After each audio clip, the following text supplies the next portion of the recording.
ആന എഴുന്നള്ളിപ്പിൽ ദേവസ്വങ്ങൾക്ക് ആശ്വാസം. ആന എഴുന്നള്ളിപ്പുമായി ബന്ധപ്പെട്ട ഹൈക്കോടതി മാർഗരേഖ സുപ്രീംകോടതി സ്റ്റേ ചെയ്തു. നിലവിലുള്ള ചട്ടങ്ങൾ പാലിച്ച് ആന എഴുന്നള്ളിപ്പ് നടത്താമെന്ന് സുപ്രീംകോടതി വ്യക്തമാക്കി. സുപ്രീംകോടതി ഉത്തരവിനെ ദേവസ്വങ്ങൾ സ്വാഗതം ചെയ്തു. വർഷങ്ങളായി നടത്തിവരുന്ന ആഘോഷമാണ് പൂരമെന്നും ഇതുവരെയും അനിഷ്ട സംഭവങ്ങളൊന്നും ഉണ്ടായിട്ടില്ലെന്നും കേസ് പരിഗണിച്ച ഘട്ടത്തിൽ ഹർജിക്കാർക്ക് വേണ്ടി കപിൽ സിബൽ വാദിച്ചു. പൂരം നടത്തിപ്പുമായി ബന്ധപ്പെട്ട നിബന്ധനകൾ പാലിക്കുന്നതിൽ ഇതുവരെയും വീഴ്ച വരുത്തിയിട്ടില്ല.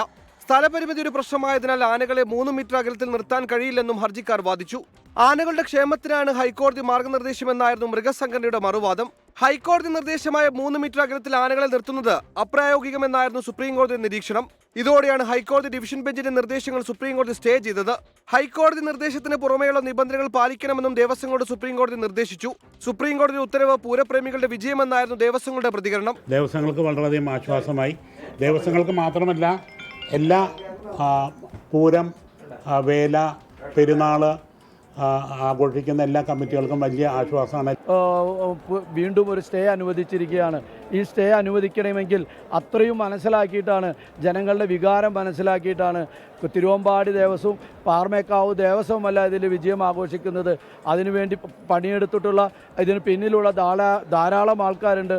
ആന ഉടമസ്ഥരുണ്ട്, പൂരം പ്രേമികളുണ്ട്.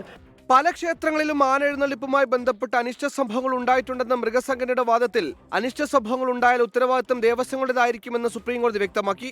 ദേവസ്വങ്ങളുടെ ഹർജിയിൽ കേന്ദ്ര സംസ്ഥാന സർക്കാരുകൾക്കും എതിർകക്ഷികൾക്കും നോട്ടീസ് നൽകി. 24 ഡൽഹി.